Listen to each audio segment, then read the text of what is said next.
नमस्कार व्यूअर्स, मैं हूं अमीश देवगन। रात के समय 9 बज चुके हैं और आप देख रहे हैं सीएनबीसी आवाज पे टक्कर।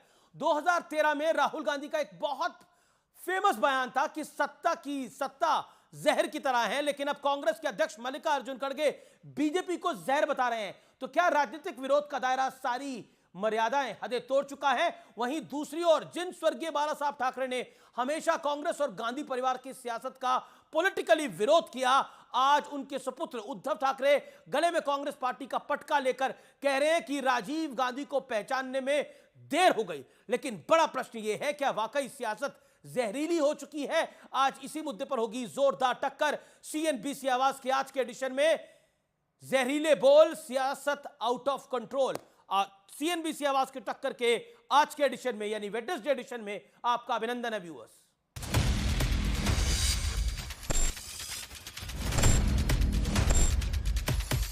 राज्यों में चुनाव से पहले एक बार फिर सियासत में जहर की एंट्री हो गई। वैसा ही बीजेपी एक विष है जैसा है, एक पॉइजन जैसा है। इसको चाट के देखने की जरूरत नहीं, इसको निकाल के फेंकने की जरूरत है। जो लोग मोहब्बत के दुकान की बात करते हैं वो दरअसल नफरत के भाईजान हैं। भारतीय जनता पार्टी को तीसरी बार सरकार बनाने का मौका भारत की जनता ने दिया है। तो क्या मल्लिकार्जुन खड़गे जी ये कह रहे हैं कि भारत की जनता जहर बोने का काम कर रही है? इस साल लोकसभा चुनाव के दौरान मल्लिकार्जुन खड़गे ने पीएम मोदी पर विवादास्पद बयान देते हुए उनकी तुलना जहर से कर दी थी। ಮೋದಿ ಅಂದ್ರೆ ಈ ವಿಷದ ಹಾವಿದ್ದಂಗೆ. ನೀವಂದ್ರೆ ಇದು ವಿಷ ಆದ ಇಲ್ಲ ನೋಡೋಣ, ಸ್ವಲ್ಪ ನೆಕ್ ನೋಡೋಣ ಅಂತ ನೆಕ್ಕಕ್ಕೆ ಹೋಗಿರಿ, ನೆಕ್ಕರು ಸತ್ತ। ये वही कांग्रेस है जो सत्ता को भी जहर बता चुकी है।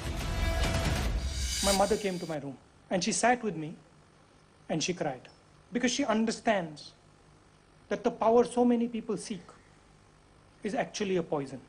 इस देश की बीमारियों की जड़ कांग्रेस है और आज की कांग्रेस तो कैंसर बन चुकी है। वैसे जहर वाली सियासत के बीच एक और बड़ी पॉलिटिकल घटना हुई है। जिंदगी भर कांग्रेस के विरोध में खड़े रहने वाले बाला साहब ठाकरे के बेटे उद्धव ठाकरे का ऐसा हृदय परिवर्तन हुआ कि उन्होंने कांग्रेस का पटका पहन लिया और फिर जो कहा वो दिलचस्प है। अगदी राजीवजींबद्दल सुद्धा सडेतोड शब्दामध्ये शिवसेना प्रमुखांनी टीका केली, पण कधी त्या काळामध्ये शिवसैनिकाच्या घरी ईडी इन्कम टॅक्स सीबीआय आलेलं मला आठवत नाही। माझ्या मनात राजीवजींबद्दल हीच एक भावना नेहमी राहिली की सज्जन आणि सभ्य माणूस, सुसंस्कृत माणूस। बाला साहब के साथ में राज ठाकरे जी काम करते थे। जब राज ठाकरे जी को जिम्मेदारी देने का वक्त आ गया, उद्धव जी की मंशा जागृत हो गई, जैसे अभी मुख्यमंत्री बनने की हुई थी, और राज ठाकरे जी को बाजू कर दिया। लेकिन आज बड़ा सवाल है कि आरक्षण से लेकर संविधान तक सियासत में भ्रम वाला जहर कौन घोल रहा है? आज इन तमाम मुद्दों पर होगी देश की सबसे बड़ी बहस।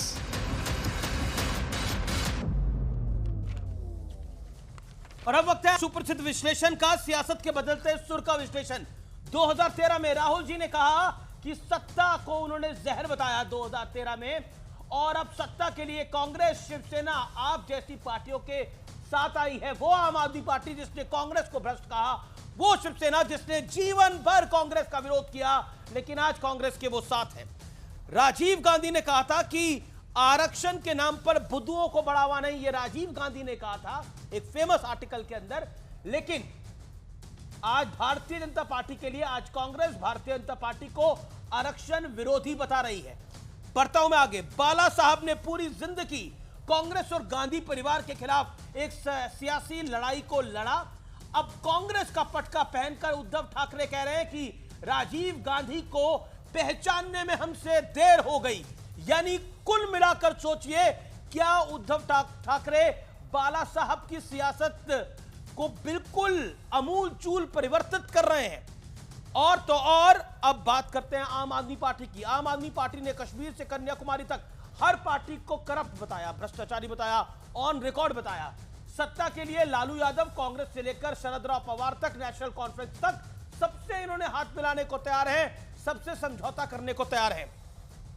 भारतीय जनता पार्टी, बीजेपी ने मुफ्ती परिवार को की विचारधारा का हमेशा विरोध किया, लेकिन जम्मू कश्मीर में सरकार बनाने के लिए पीडीपी के साथ गठबंधन भी किया। यह भी सत्य और तथ्य है। लेकिन आज का बड़ा प्रश्न क्या है? आज का बड़ा सवाल यह है व्यूअर्स, क्या वोट और सत्ता के लालच में विचारधारा ताक पर रख दी गई है और क्या जहर की जो बात की गई वो वाजिब है? शहजाद पूनावाला भारतीय जनता पार्टी की ओर से प्रवक्ता उनके मेरे साथ इस चर्चा में जुड़ रहे हैं। सत्य प्रकाश नेता जेडीयू के, यानी ये टीम एनडीए है। साथ ही राहुल कनाल मेरे साथ जुड़ेंगे, शिवसेना शिंदे गुट के, ये टीम एनडीए है। और टीम इंडिया से सुनील यादव में प्रवक्ता समाजवादी पार्टी के, अनवर पाशा प्रवक्ता आरजेडी के, आनंद दुबे शिवसेना उद्धव ठाकरे गुट के।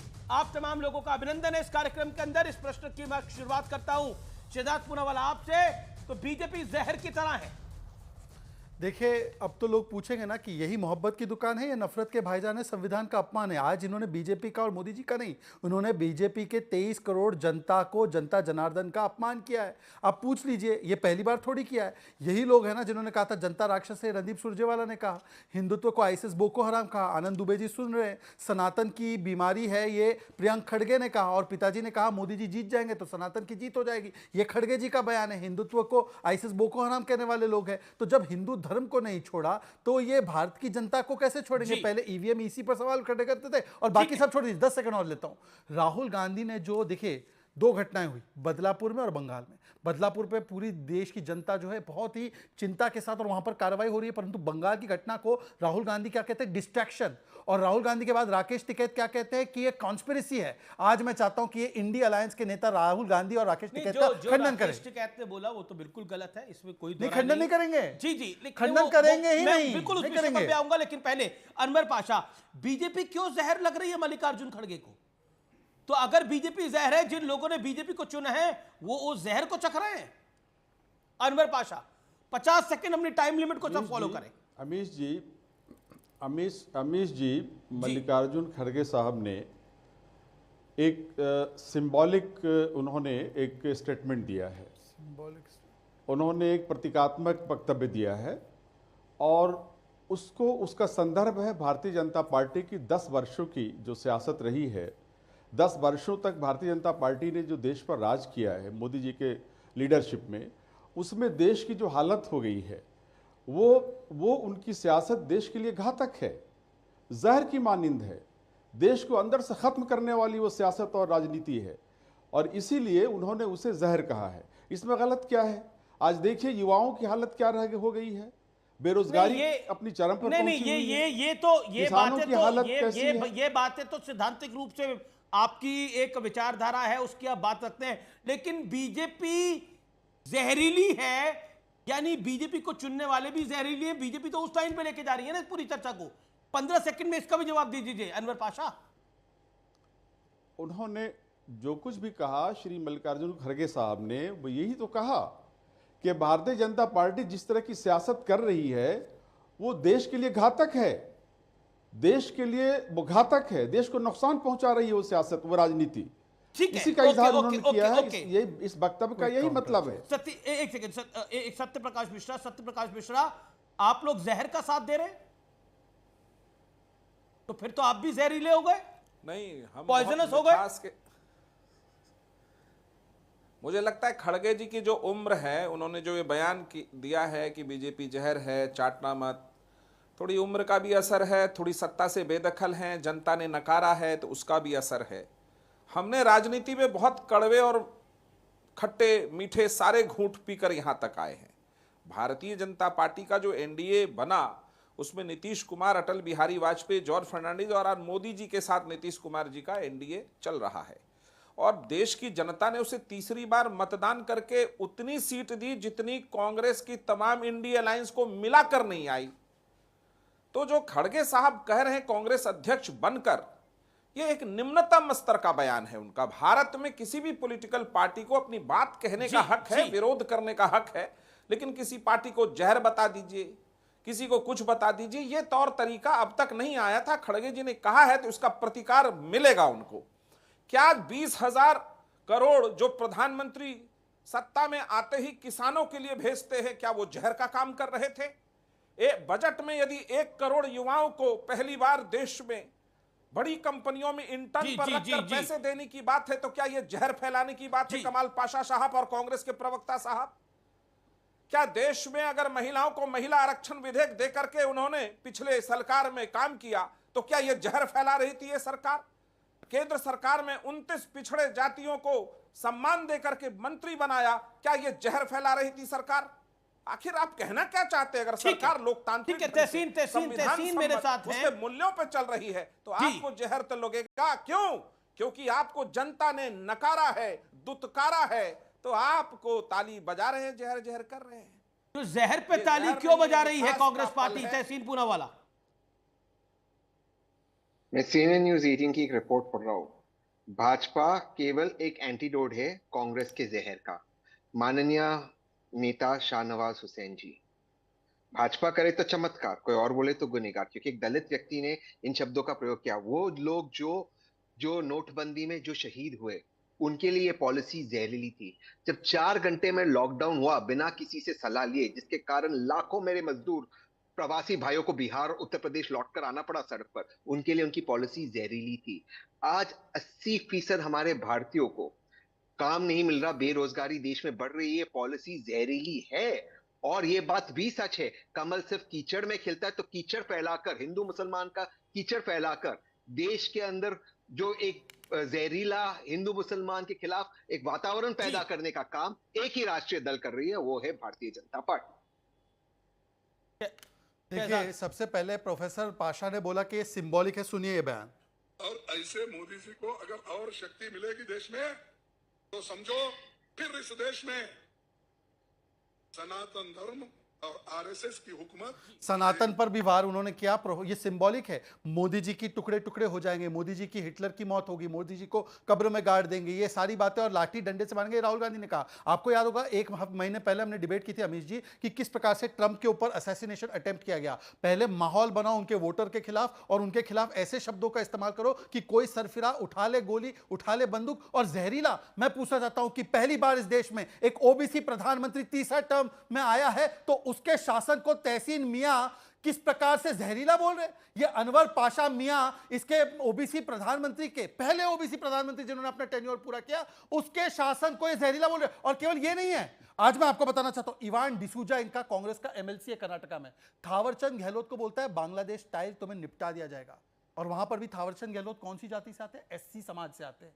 किस प्रकार से नालायक कहा है कृष्ण बायरे गौड़ा ने। अब मैं मियां अनवर पाशा से पूछना चाहता हूं कि पहला देश का ओबीसी प्रधानमंत्री तीसरे टर्म में आता है, तो आप उसको जहर बोलते हैं, उसके जनता के जो समर्थन है उसको जहरीला बोलते हैं।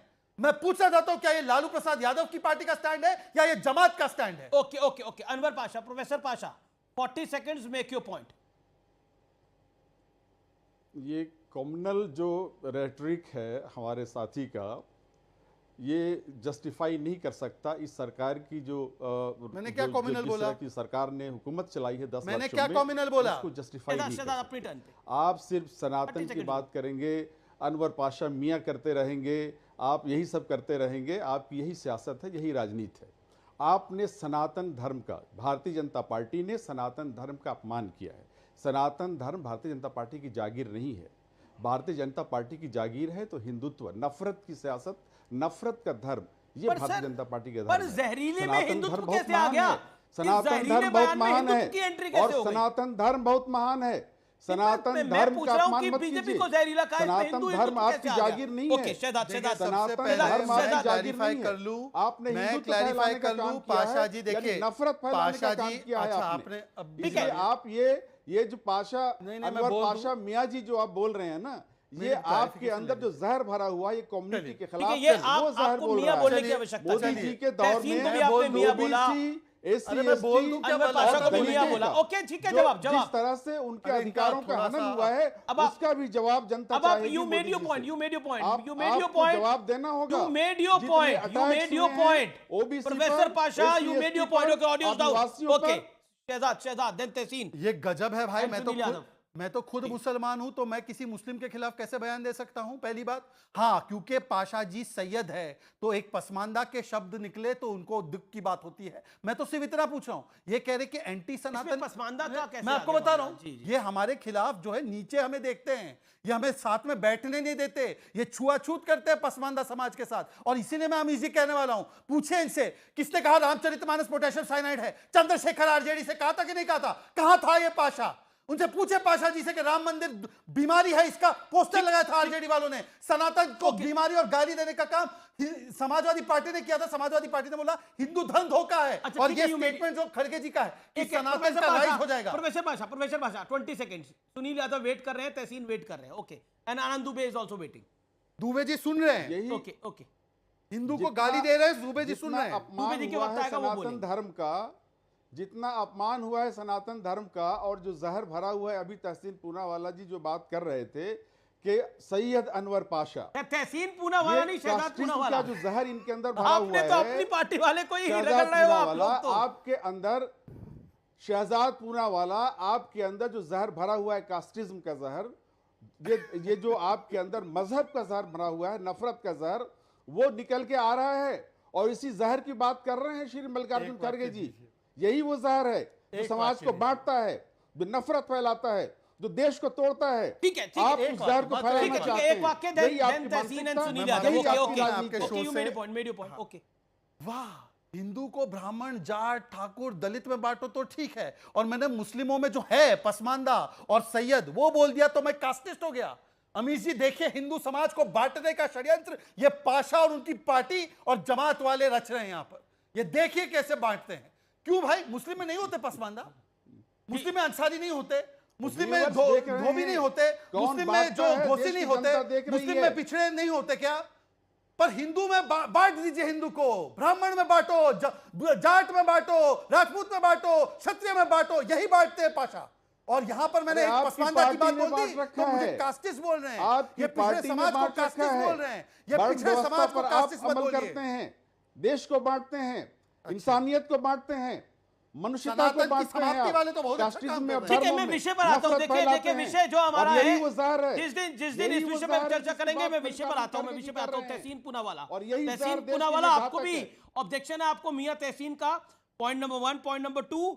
मियां तो अच्छा जी, क्या आपको लगता है कि जो खड़गे साहब ने जहर की बात कही है, राहुल गांधी ने तो खुद कहा था कि मेरी मां मेरे कमरे में आई और मेरे पास बैठकर रोने लगी, क्योंकि वो जानती थी कि जिस सत्ता वो सब हासिल करना चाहते हैं वो एक जहर है। ये राहुल गांधी का साल 2013 का बयान है। तो राहुल जी को तो खुद सत्ता जहर लगती थी। गांधी परिवार तो विष पी रहा है। इंदिरा जी ने देश के लिए बलिदान दिया है, राजीव जी ने देश के लिए बलिदान दिया है, सोनिया जी ने प्रधानमंत्री पद को नहीं स्वीकारा, उन्होंने भी बलिदान दिया है। राहुल जी और प्रियंका जी ने अपने पिता को, अपनी दादी को खोया है छोटी उम्र में, उन्होंने तो जहर पिया है ना। ये बात तो सच है कि उन्होंने विष पिया, इस देश के लिए पिया है। वो एक मार्टर के पोते और मार्टर के बच्चे है। तो कौन डिनाई कर रहा है उस बात को? हाँ, तो जहर पिया है, तो इसमें गलत बात क्या है? लेकिन जहर पीना और दूसरी चीज कि देश में जहरीली राजनीति करना। लेकिन राहुल जी ने कहीं नहीं बोला था कि मैंने जहर पिया है। राहुल जी ने तो बोला था कि सत्ता एक जहर है। उनके लिए उन्होंने बोला सत्ता एक जहर है। सत्ता की सत्ता महादेव ने जरूर विष पिया था। महादेव ने जरूर पिया था विष। देश की अखंडता के लिए, देश की अखंडता के लिए ही तो इंदिरा जी ने बलिदान दिया था। वो सत्ता में ही थी ना। राजीव जी जो प्रधानमंत्री बनने वाले थे, उनकी एसपीजी विड्रॉ कर दिया गया था। उन्होंने देश के लिए तो देश लेकिन आचार्य प्रमोद कृष्णम कह रहे हैं कि आज की कांग्रेस कैंसर बन चुकी है। ये आचार्य प्रमोद कृष्णम कह रहे हैं कि आज की कांग्रेस कैंसर बन चुकी है। ठीक है, मैं आचार्य जी का सम्मान करता हूँ। उनका अधिकार है ये बोलना। उनके फंक्शन में तो माननीय प्रधानमंत्री गए थे, तो जो बीजेपी के प्रवक्ता है उनको समझाना चाहिए, आचार्य जी को इस तरह की भाषा का प्रयोग नहीं करना चाहिए। अगर क्यों खड़गे जी पे क्यों ऑब्जेक्शन हो रहा? क्योंकि खड़गे जी एससी समाज से आते, गरीब समाज से आते। वरना ये बात आचार्य जी को भी समझा दीजिए, किस तरह की बात नहीं होनी चाहिए। मैं तो कह रहा खड़गे जी को भी नहीं करनी, आचार्य जी को, शाहनवाज हुसैन जी को पूनावाला के कुतर्कों का जवाब उनके ही कुतर्क से दिया जा सकता है। तो मोदी जी के शासन में आपको जहर इसलिए नजर आ रहा है क्योंकि वो ओबीसी समाज से है भाई। और तहसीन पूनावाला, आप कह रहे हैं कि प्रधानमंत्री बनना नहीं था सोनिया गांधी को। क्या बात करते भाई? पहली बार जब एक वोट से सरकार गिरी एनडीए की, वाजपेयी जी की, तो मुलायम सिंह जी के सहारे वो गई थी और मुलायम सिंह जी ने धोखा दे दिया तो 272 नंबर नहीं आया, इसलिए वो बन नहीं पाई। जरा इतिहास का ज्ञान पूरा करके लाइए। और तीसरी बात, अरे हिंदू के खिलाफ नहीं है हम। राम जन्मभूमि मूवमेंट को हमने अयोध्या में हराया, ये किसके शब्द थे? हिंदू हिंसक है किसके शब्द थे? किसने कहा कि शक्ति को हरा देंगे हम, वो भी मुंबई में खड़े होकर उद्धव ठाकरे जी के सामने? कौन कहता है सावरकर जी कायर है? कौन कहता है हिंदू तो आईसिस बोको हराम है? आनंद दुबे जी, पटका नहीं, गुलामी का पटका डाल दिया आपने। जो सावरकर जी को बदनाम करे उनके साथ आप चले गए। बाबा साहेब ठाकरे क्या बोलते थे कांग्रेस के बारे में? शर्म कीजिए आनंद दुबे जी। जी जी, आनंद दुबे आपकी बारी है, then Samajwadi Party spokesperson Anand Dubey. Amish भाई नमस्ते। आदरणीय मल्लिकार्जुन खड़गे जी का तीर बहुत ही निशाने पर लगा है। क्या विचलित हो के भारतीय जनता पार्टी के प्रवक्ता और उनके समर्थक बात कर रहे हैं टेलीविजन पर? अरे भाई, विचारधाराएं जहरीली होती हैं, विचारधाराएं नकारात्मक होती हैं, आप उसको पार्टी से क्यों जोड़ रहे हैं? आदरणीय मल्लिकार्जुन जी ने क्या कहा कि जिस प्रकार इस समय भारत देश की राजनीति भारतीय जनता पार्टी कर रही है, एक प्रकार से नकारात्मक फैली हुई है, जहर फैला हुआ है। पार्टियों को तोड़ना, मरोड़ना, सरकारें गिराना, ऑपरेशन लोटस चलाना, खरीद फरोख्त करना, एक दूसरे को जेलों में भेजना, ये क्या है? ये तो हमारे देश की कभी सभ्यता संस्कृति नहीं रही। इससे पहले तो कभी ऐसे उदाहरण नहीं दिए जाते रहे। बड़ा वाजिब सवाल है कि हमारी संस्कृति नहीं रही है का प्रतीक अच्छा है। पर ये भी ये शिवसेना उद्धव गुट की एक संस्कृति हो गई है कि कांग्रेस का पटका वो डालेंगे। एक बड़ा पॉलिटिकल पॉइंट बन गया है एनडीए के पास महाराष्ट्र के इलेक्शन से पहले। अमीश भाई, कांग्रेस का पटका डाल दिया है और ये कहा कि राजीव गांधी को हमसे समझने में गलती हुई। यानी पहले के शिवसेना के नेता ना समझते हैं, यानी पहले के शिवसेना के नेता ना समझते, मनोहर जोशी जैसे नेता ना समझते। अरे सुनिए अमीश भाई, पहले सुनिए, देश की जनता को जरा समझाइए और मैं जो कहता हूं सुनिए प्लीज। हमारा देश मेहमानों का स्वागत करता है।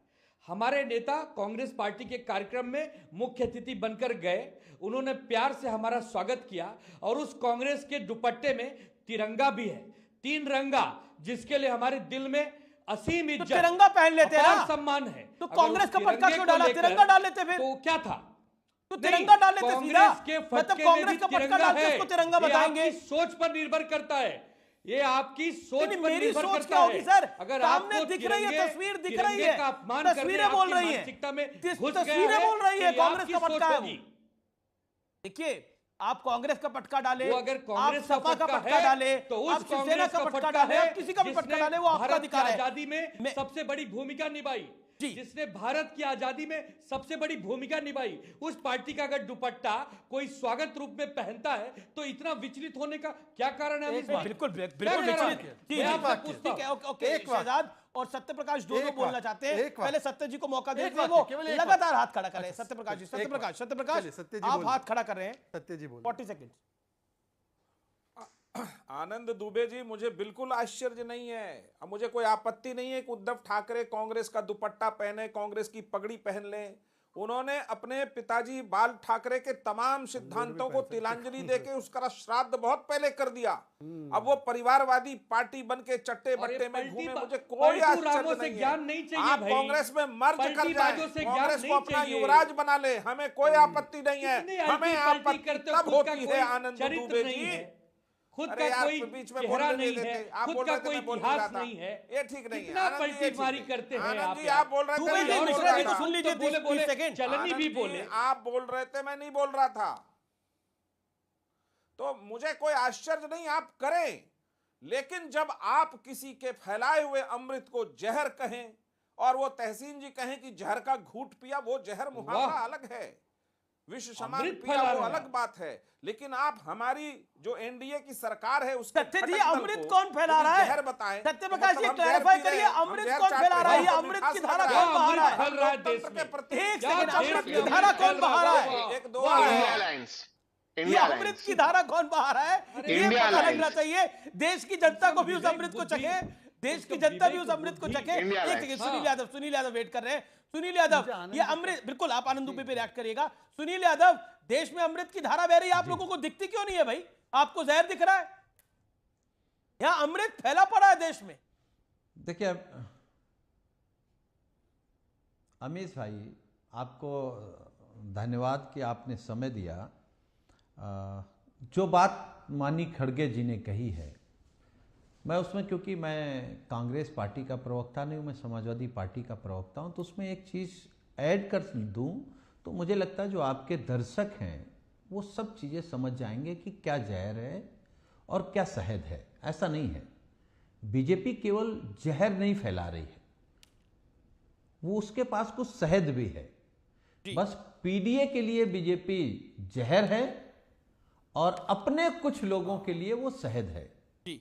जिन लोगों के लिए शहद है वो बीजेपी के लिए लड़ रहे हैं, जिन लोगों के लिए शहद है बीजेपी को फंड कर रहे हैं। बीजेपी के कुछ चहेते उद्योगपतियों के लिए तो मोदी जी जहर नहीं हो सकते, वो तो शहद हैं। जहर है ओबीसी के लिए, पिछड़ों के लिए, दलितों के लिए, आदिवासियों के लिए, जिनका आरक्षण छीना जा रहा है। 69,000 शिक्षक भर्ती वाले अभ्यर्थी अभी भी बैठे हैं माननीय हाई कोर्ट की डबल बेंच के आदेश निर्देश के बाद भी। तो जहर उनके लिए है, जहर आदिवासियों के लिए है, जहर उनके लिए नहीं है जो कितने अरबपति आदमी हो गए हैं, कितने करोड़पति हो गए, उनके लिए तो शहद है। एक बात, अच्छा जहर मैं क्यों कह रहा हूं? एक तरफ आप कहते हैं आदरणीय मुर्मू जी देश की राष्ट्रपति हैं, लेकिन आप जब मंदिर का उद्घाटन करते हैं तो नहीं ले जाते हैं। क्यों? क्योंकि आपकी नजर में वो अछूत हैं। वही काम आदरणीय आप राम गोविंद जी के लिए करते हैं, शिलान्यास पे नहीं ले जाते। वही काम आप माननीय अखिलेश यादव जी जब अपना घर खाली करें या मंदिर जाएं तो आप उसको धुलवाते हैं। अभी बीजेपी के प्रवक्ता हैं, बहुत समझदार हैं, कभी कभी जोश में आ जाते हैं, लेकिन कह रहे थे कि माननीय प्रधानमंत्री जी ओबीसी होकर के तीसरी बार रिपीट किए, तो हम बधाई देते हैं। लेकिन देश के माननीय प्रधानमंत्री जी जन्मजात ओबीसी नहीं है, बताए बाद में ओबीसी हुए जब उनको राजनीति अब जवाब आपने लंबा बोला, 3-3.5 जन्मजात ओबीसी। अब पूरा सुनना पड़ेगा साजन जी, साजन जी पूरा सुनना पड़ेगा आप। बिल्कुल बिल्कुल। एक मिनट, नहीं अमीर भाई 3 मिनट बोला आपने, 3-3.5 मिनट बोला, लंबा हो गया। Humble submission, you made your point, आगे बोलिएगा। तारीफ तो कर दूं। नहीं करनी है, अमृत बरसाना चाहते हैं। नहीं चाहिए भाई, अमृत नहीं चाहिए आपको, नहीं इनका 5 सेकंड में कर दूं। अमृत बरसाना चाहते हैं सुनील यादव, 5 सेकंड 5 सेकंड में अमृत बरसा रहे हैं। 5 सेकंड में देखिए, शहजाद भाई ने कहा कि हम पसबंदा समाज से हैं, हम तो स्वीकार करते हैं, हम ही लोग पसबंदा समाज की लड़ाई लड़ रहे हैं। आप गलत जगह जहर चाट रहे हैं, आपको शहद नहीं मिलेगा वहां। चलिए हो गया, आपको नहीं शहद मिलेगा। ठीक है, शहद कहां मिलेगा बताइए। जिस कौम को कपड़ों से माननीय प्रधानमंत्री पहचानते हो, उनको वहां शहद नहीं मिलेगा, जहर ही मिलेगा। अब रिपीट कर रहे, ऐसा है, इतनी पीडीए की चिंता है साजन जी तो भागेगा मत कि पीडीए समाज की बेटी 12 साल की निशात बच्ची के साथ बलात्कार होता है, मोहित खान को बचाने के लिए आप बोलते बेटी का नार्को टेस्ट हो। कहां गया आपका पीडीए का प्यार? दूसरी बात, रिजर्वेशन एंड प्रमोशन रोका किसने था? तीसरी बात, मुझे बता दीजिए कि आप लोग बड़ा शहद चटवाने के चक्कर में हैं, तो एक काम कीजिए, अगली राज्यसभा आपकी जब खुलेगी तो भेज दीजिए मुझे। इतनी चिंता है आपको, आप एक परिवार के बाहर किसको बना नहीं सकते। सुनील साजन जी, आपका नंबर भी नहीं आएगा वहां पर। एक जाति क्या, एक परिवार की चलती है समाजवादी पार्टी में, छोड़ देते हैं, ये विषय नहीं है। अब आते हैं जो आनंद दुबे जी ने कहा। आनंद दुबे जी ने कहा कांग्रेस के वखान में ऐसे वखान किए, तो शायद हो सकता है आनंद दुबे जी राइट है। और मैं मेरी शिवसेना की कांग्रेस ने बाला साहब ठाकरे जी को मैं नमन करता हूं। सर आप गलत थे, आनंद दुबे राइट है। वो कह रहा है कांग्रेस बहुत अच्छी थी, आप कह रहे थे कि कांग्रेस नहीं बनने देना है। मैं माफी चाहता हूं बाला साहब ठाकरे जी कि ये भी दिन देखना पड़ रहा है। आनंद जी क्या बोल जा रहे हैं, और विचारधारा जहरीली हो सकती है। ये देखिए आनंद जी, आप में और मुझ में एक चीज कॉमन है, हम दोनों हिंदुत्व का सम्मान करते, सावरकर जी का सम्मान करते। Rahul Gandhi statement, Rahul Gandhi says I do not believe in any Hindutva, it is poisonous. ये राहुल गांधी का स्टेटमेंट है 2018 का। आप क्या चाटने लग गए हो भाई? किस चाट में चाटते कहां पहुंच गए आप लोग? एनीवेज छोड़ देते हैं इस विषय को। आप लोग एक और व्यक्ति से मिले, केवल कांग्रेस का पटका नहीं डाला, अबू आजमी से भी मिले, वो भी मातोश्री में, वो भी बाला साहब ठाकरे जी की तस्वीर के सामने, वो अबू आजमी जिसने पैरवी की याकूब मेमन की। बोलिए मुझे कि मैं गलत बोल रहा हूं। याकूब मेमन की पैरवी करने वाले से उद्धव ठाकरे जी क्यों मिले, ये आनंद दुबे जी जवाब दीजिए आज। आनंद जी। अमीश भाई, उत्तर प्रदेश से समाजवादी पार्टी ने 37 सांसदों का एक अच्छा खासा संख्या बल प्राप्त किया है। वो सांसद मुंबई आए हैं, मुंबई आकर मातोश्री आकर उद्धव बाला साहब ठाकरे जी से मुलाकात कर रहे हैं। उनके साथ अबू आजमी आए हैं जो मुंबई उनके समाजवादी पार्टी के नेता हैं। अब आप एक बात बताइए कि लोगों से मिलना जुलना बंद कर देना चाहिए? ये शहजाद पूनावाला जैसे लोगों का चाल चरित्र चेहरा होगा, लेकिन हम महाराष्ट्र के विधायकों को, सांसदों को हम कैसे भगाए भाई? हम तो मिलेंगे लोगों से, हर सुख दुख में खड़े रहेंगे। और जिस कांग्रेस पार्टी का भी उदाहरण दे रहे थे शहजाद भाई, आदरणीय बाला साहब ठाकरे जी देश में एकमात्र ऐसे नेता रहे जिन्होंने इमरजेंसी के समय इंदिरा गांधी जी का सपोर्ट किया। क्या कहोगे? 30 साल उन्हीं की पार्टी के साथ सत्ता का एक प्रकार से मजा लिया है ना आपने? लिया है कि नहीं लिया है? यही बाला साहब ठाकरे जी ने प्रतिभाताई पाटिल जी को राष्ट्रपति के लिए समर्थन किया कि नहीं? प्रणब दादा मुखर्जी जी को सपोर्ट किया कि नहीं? आप बताइए ना। व्यक्ति और विचारधाराएं मैं पूरा ये खुलासा एक करूंगा। दूसरे के साथ चलते रहती हैं। मुझे दुख तब होता है जी जब जी ठीक है 30 ठीक है वर्ष ठीक है हमारे साथ ओके रहने के शहजाद बाद आपकी भी टर्न है। आपका जहर कम नहीं हुआ। आपका मौका है, आपका मौका है, आपका मौका है। केवल 10 सेकंड लेकर बात रखूंगा अपनी। लेकिन दुर्भाग्य है कि ये जहर कम नहीं हुआ। और अभी सत्य प्रकाश जी कह रहे थे अमृत बरस रही है। 10 सेकंड मुझे देखिए, तो वो लगा कि डाइवर्ट मैं कर त्रेता रहे युग हैं। में वो डाइवर्ट कर रहे हैं, डाइवर्ट ठीक है, नहीं ठीक है, मैं ऐसे अमृत युग पे में आ आऊंगा। गया हूं जहां आपने सत्य दूध प्रकाश जी की बात पे बोला, मैं अब अमृत की बात पे आऊंगा। तहसीन भी कुछ कहना चाहते हो? ओके शहजाद पहले आप।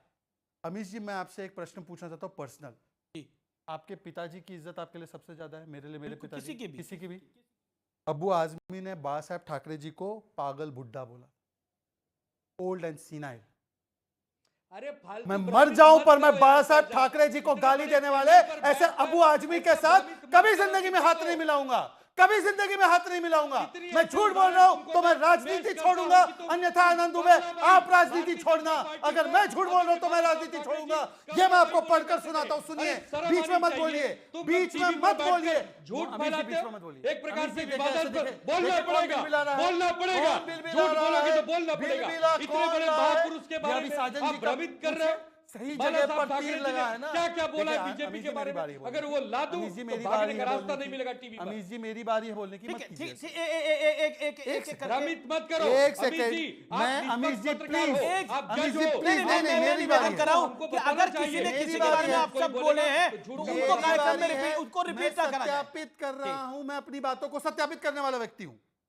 मैं देखिए November 10, 2009 Shiv Sena MLA threatened Samajwadi Party Abu Azmi inside the assembly for abuse on Bala Saheb Thackeray. ये पब्लिश्ड रिपोर्ट है। यदि मैं झूठ बोल रहा हूं अमित जी, कल 7 बजे की डिबेट कीजिए, आज डिबेट को एक्सटेंड कीजिए। मैं छोड़ दूं राजनीति या ये छोड़ दे राजनीति? कर दीजिए। आज पार होना चाहिए। आज उसमें शिवसेना को मत घसीटो। है शिवसेना को ना घसीटे। बाला साहब ठाकरे जी को बोलने की उसकी हिम्मत कैसे हुई? और आपने उसको मातोश्री बुला लिया और आप डिफेंड कर रहे हो अबू आजमी को। आनंद दुबे जी आप मेरे मित्र हैं, पर आज आपका मित्र धर्म में तोड़ता हूं कि आपने बाला साहब ठाकरे का अगर कोई इस लोग प्रकार का प्रतिनिधि अपमान है, सहन वो किया। आया है, सावरकर का है, अपमान। तो आप उस पर गंदी राजनीति मत करो। अगर वो दोषी है उसे जेल भेजो, उसको सजा दो। लेकिन आनंद दुबे अबू आजमी आपको सांसदों से मिलने की, आपने बोला कि वो सांसद मिलना चाहते थे। बिल्कुल, कोई भी सांसद उद्धव ठाकरे से मुलाकात कर सकता है। कोई विरोधी पार्टी का भी कर सकता है, कोई भी कर सकता है। लेकिन अबू आजमी तो सांसद भी नहीं थे, लेकिन वो भी वहां पे मौजूद थे। प्रश्न ये है, अरे लेकिन वो मुंबई के अध्यक्ष हैं। अध्यक्ष थे तो मना करा जा सकता था ना। मतलब मना उनको उद्धव ठाकरे जी के ओर से उद्धव ठाकरे ना मना करते, उनका ऑफिशियल स्टाफ मना कर देता। भाई आपने बाला साहब के बारे में इतनी अभद्र भाषा का इस्तेमाल किया है, आपकी एंट्री मातोश्री में नहीं हो सकती। लेकिन वो नहीं हुआ। Point number 1। पॉइंट नंबर 2, जो बाला साहब ठाकरे ने साल 2004 में एक टीवी इंटरव्यू के दौरान कहा था, आनंद दुबे फैला रहे हैं सब लोग। आनंद जी इत्मीनान से, बाला साहब ठाकरे ने साल 2004 में जो टीवी इंटरव्यू के दौरान कहा था, मैं शिवसेना को कांग्रेस नहीं बनने दूंगा। अगर मुझे मालूम होगा ऐसा हो रहा है तो मैं अपनी दुकान बंद कर दूंगा। शिवसेना चुनाव नहीं लड़ेगी। हिंदुत्व के लिए ही शिवसेना का मान सम्मान मिल रहा है, ये कहा था। राहुल गांधी के बारे में बाला साहब ने 26/11 के बाद क्या कहा था, मैं पढ़ के बताऊं या आपको पता ही होगा क्योंकि आप पुराने शिव सैनिक है। मेरा प्रश्न ये है सिर्फ एक आइडियोलॉजिकल बड़ा कॉम्प्रोमाइज करा है, और क्योंकि उद्धव जी ने बोला कि राजीव गांधी को समझने में हमसे देर हो गई है, तो क्या वो गलती उनके पुराने नेताओं से हुई? पुराने शिव सैनिक राजीव गांधी को समझ नहीं पाए, जिसको अब समझा जा रहा है? नहीं, देखिए, बाला साहब ठाकरे जी ने समय समय पर कांग्रेस पार्टी की कुनीतियों का विरोध किया। जहां उनको लगा कि कांग्रेस पार्टी का विरोध करना चाहिए, उन्होंने किया। जहां लगा समर्थन करना चाहिए, समर्थन किया।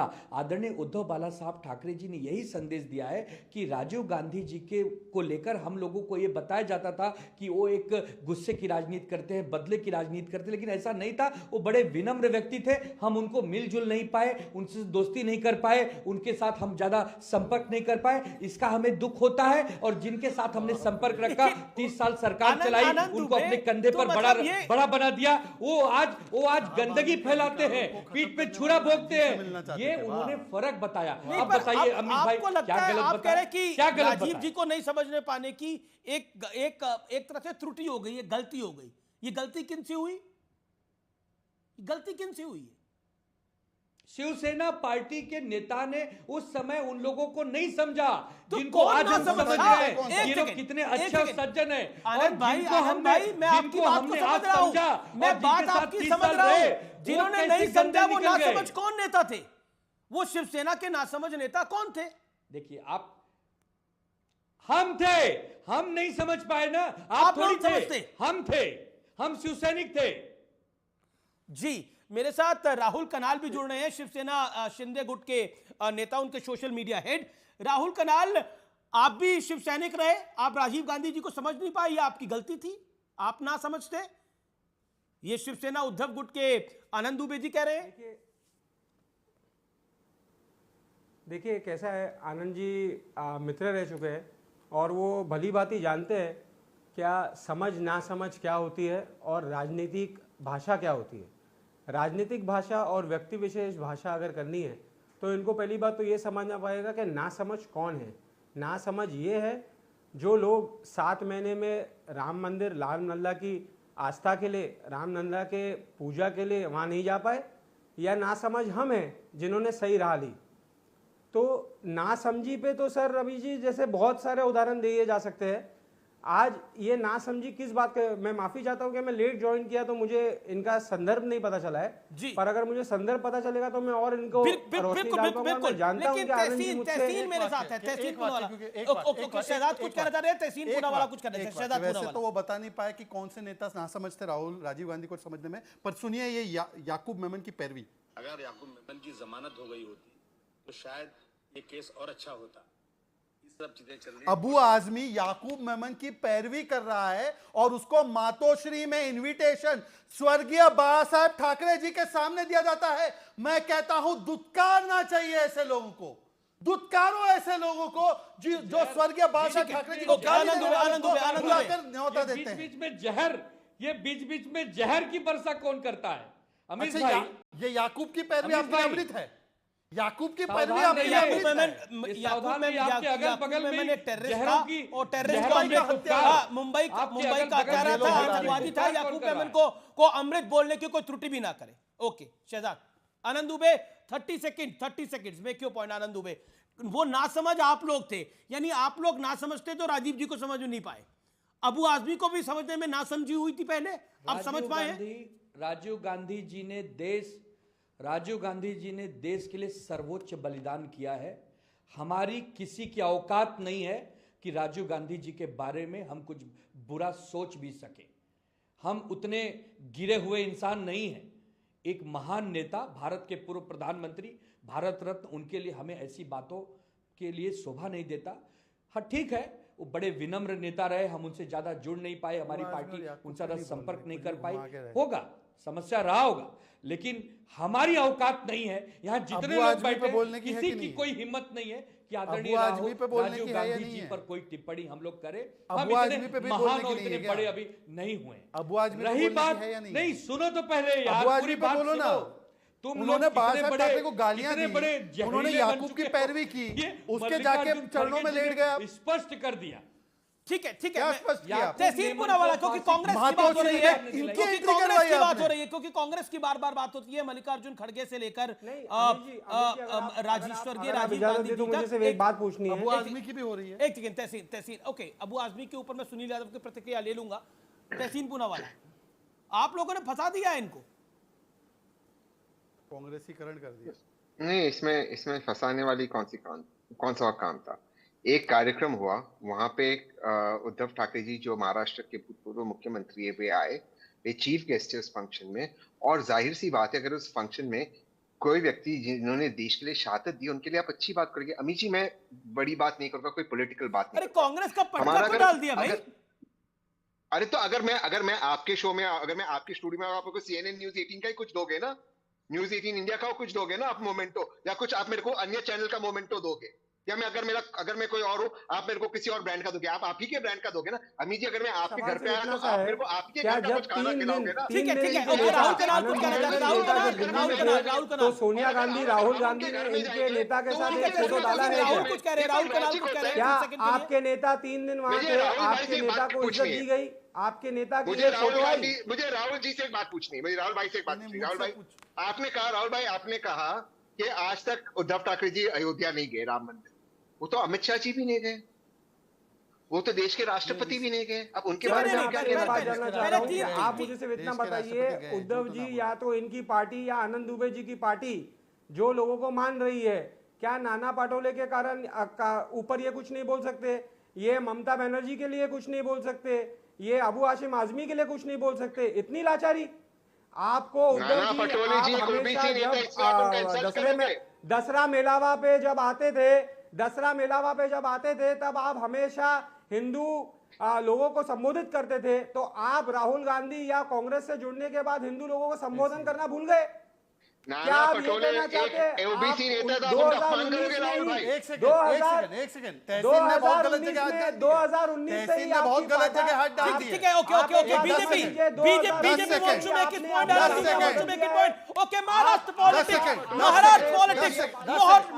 पॉलिटिक्स के ऊपर ये बड़ी बयानबाजी हो रही है। उद्धव ठाकरे ने कांग्रेस का पटका डाला है, उसको लेकर बीजेपी और शिवसेना शिंदे गुट एक तरह से एक मुहिम चला रहा है। क्या आपके नेता बयान दे रहे हैं कि उद्धव ठाकरे की पार्टी का कांग्रेस में मिलन होने जा रहा है? देखिए, क्यों कह रहे हैं? ये तो मिसकम्युनिकेशन है ना, ऐसा होने नहीं जा रहा। प्रॉब्लम पटके का नहीं, प्रॉब्लम गुलामी का है। अबू आजमी के सामने नतमस्तक हो जाना, कांग्रेस की सावरकर की गालियां देने के सामने नतमस्तक हो जाना, कांग्रेस की तुष्टीकरण की राजनीति में हिंदुत्व को त्याग देना, ये प्रॉब्लम है। पटका डाला, चलो पटका प्रोग्राम में गए, डाल दिए। परंतु तहसीन से एक सवाल, तहसीन ने अभी पटोले जी की बात की, पता है मोदी जी जब गए थे मंदिर, हम राम मंदिर का शुद्धिकरण कराएंगे। एक ओबीसी ठीक है, सीएनबीसी आवाज की टक्कर में वक्त है एक ब्रेकिंग स्टोरी का, इस समय एक बड़ी खबर का। राहुल गांधी और मल्लिकार्जुन खड़गे दोनों इस समय श्रीनगर पहुंच गए हैं। कल नेशनल कॉन्फ्रेंस के साथ डील पक्की हो सकती है, यानी अलायंस कंफर्म हो सकता है, यह बड़ी खबर है। दोनों श्रीनगर में इस समय मौजूद हैं और उमर अब्दुल्ला के साथ कल मुलाकात संभव है, यह बड़ी खबर है। एनसी के साथ सीट शेयरिंग पे भी बात होगी। मैं वापस लौटता हूं अपनी बहस पर। मेरे साथ आनंद दुबे हैं। आनंद दुबे कुछ कहना चाहते हैं? आनंद दुबे 40 सेकंड। मैं ये कह रहा था अमीश भाई कि भारतीय जनता पार्टी समय समय पर अपना रूप बदलती है। जब हिंदू भाई बहन इनसे नाराज होते हैं तो कहती है कि हमसे बड़ा कोई हिंदुत्ववादी नहीं है। जब मुसलमान इनसे नाराज होती है तो कहते हैं कि सबका साथ सबका विकास, हम लोग सबके साथ हैं। क्रिश्चियन नाराज होते हैं तो कहते हैं कि हमसे बड़ा क्रिश्चियनों का कौन पुरोधा है। और जब सिख नाराज होते हैं तो कहते हैं कि हम तो गुरु नानक जी के भक्त हैं।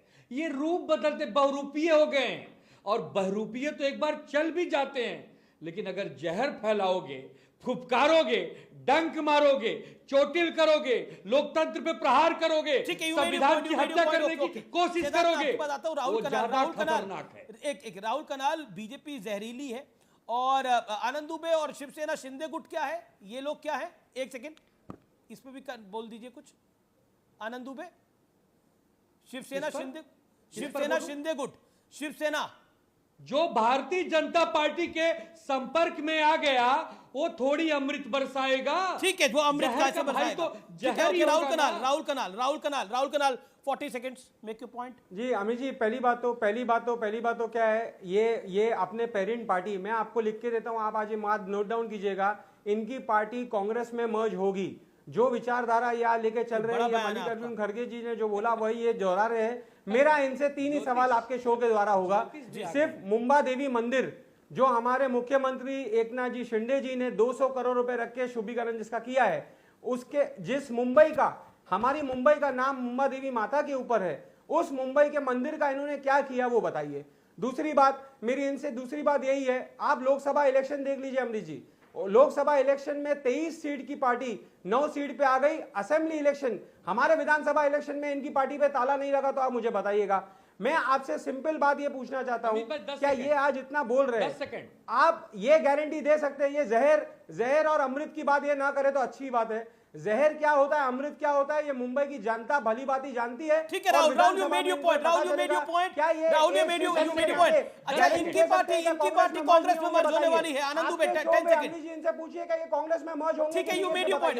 Okay Rahul ji, you made your point. Anand ji, आपकी पार्टी कांग्रेस में मर्ज होने वाली है। बीजेपी के भी नेता ये कह रहे हैं, शिवसेना के नेता भी ये कह रहे हैं कि आपके चैनल पे तो ज्योतिष भी आ गए, जिनको भविष्य पता है, भाग्य विधाता है। मुझे तो कभी कभी बड़ा हैरानी होती है, परेशानी होती है। अभी मां मुंबा देवी मंदिर की बात चली, इन्होंने कहा कि हम इसका जीर्णोद्धार करेंगे, यहाँ कॉरिडोर बनाएंगे, और पता चल रहा है कि मुंबा देवी के बगल में जो कई एकड़ की भूमि है वो बीएमसी को, महानगर पालिका को पार्किंग के लिए अलॉट कर दिया। ठीक है, शहजाद पूनावाला कहाँ गई आपकी? अमरीश जी, ये गलत नैरेटिव देखिए, वापस से ये गलत नैरेटिव का काम कर रहे हैं। पार्किंग की फैसिलिटी नागरिकों के लिए है, मुंबई करो के लिए है। अगर इनको मुंबई करो से द्वेष है, इनको महाराष्ट्र से द्वेष है। राहुल,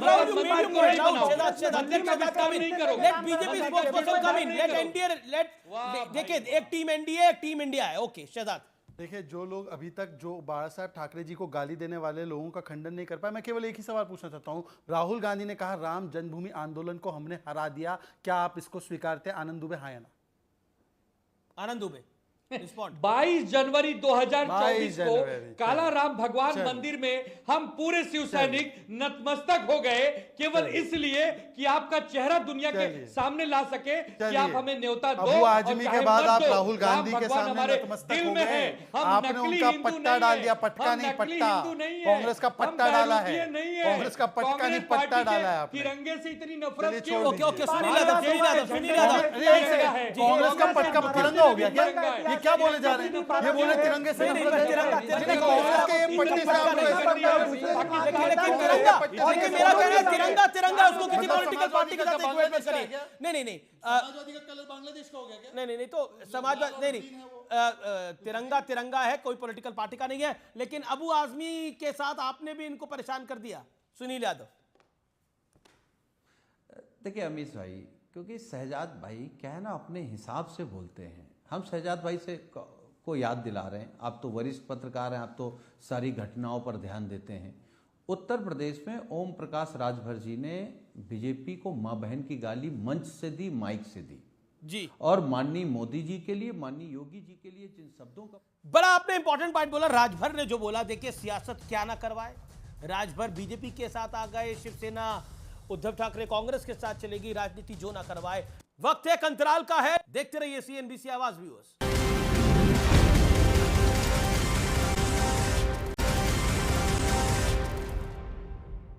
वेलकम बैक व्यूअर्स, आप देख रहे हैं सीएनबीसी आवाज पे टक्कर का वेडनेसडे एडिशन, बुधवार एडिशन।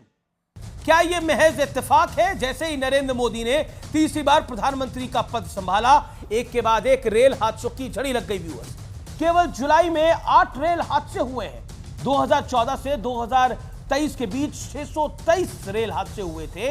यह आंकड़ा यूपीए की सरकार के 10 साल के शासन में हुए हादसों के मुकाबले आधे से भी कम है। अब हादसों की संख्या अचानक कैसे बढ़ गई, क्यों बढ़ गई, आज इस मुद्दे पर तथ्यों के साथ बात करने का दिन है और इसको मैं आपके समक्ष लेकर आया हूं। 16 से 17 अगस्त की रात कानपुर और भीमसेन स्टेशन के बीच साबरमती एक्सप्रेस डिरेल हो गई। इसके बाद रेल मंत्री अश्विनी वैष्णव ने कहा कि साबरमती एक्सप्रेस के इंजन और डिब्बों पर कुछ निशान मिले हैं, ये गंभीर है। आशंका है कि ट्रेन का इंजन पटरी पर रखी किसी चीज से टकराने के बाद डिरेल हुआ।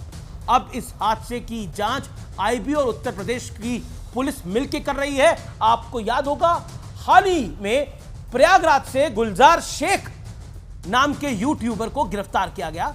गुलजार शेख रेल की पटरियों पर साइकिल, गैस सिलेंडरों जैसी चीजें रखकर रील्स बनाता था। सोशल मीडिया पर वायरल कुछ तस्वीरों के हवाले से यह भी दावा हो रहा है कि साबरमती हादसे के बाद अलीगढ़ में भी रेलवे ट्रैक पर बाइक का रिम पाया गया था। हालांकि किसी हादसे से पहले इसे रेलवे पुलिस वहां से हटा ली गई। मंगलवार को महाराष्ट्र के बदलापुर में रेलवे स्टेशन पर लाखों की संख्या में लोग इकट्ठा हो गए। कहने को तो इनका एजेंडा बच्चियों के साथ हुई हैवानियत थी, छेड़छाड़ थी, उसका विरोध करना था। लेकिन पुलिस का दावा है कि प्रदर्शनकारी जिस तरह से प्रिंटेड बैनर्स और दूसरे सामानों के साथ उतरे, उससे आशंका है कि यह प्रदर्शन पॉलिटिकली मोटिवेटेड और प्लान्ड था। गौर करने वाली बात यह है कि इन प्रदर्शनकारियों ने घंटों ट्रेन के मूवमेंट को रोका रखा। क्या ऐसे हालात हादसों को न्योता नहीं दे सकते? हम सभी जानते हैं कि रेलवे ट्रैक्स देश भर में हजारों किलोमीटर के दायरे में फैले हैं व्यूअर्स। इसके एक इंच की निगरानी करना संभव नहीं है। इसलिए मेरी आपसे अपील है कि आप भी रेलवे की आंख और कान बने। आज के बाद आप पटरी पर कुछ भी असामान्य देखें तो इसकी जानकारी रेलवे को या फिर स्थानीय पुलिस को जरूर दें। यह बहुत आवश्यक है। It is a must. तो फिलहाल टक्कर के आज के एडिशन में इतना ही। पूनावाला जी, आपका बहुत बहुत शुक्रिया हमारे स्टूडियोज में आने के लिए। तो फिलहाल टक्कर में इतना ही। नमस्कार, गुड नाइट।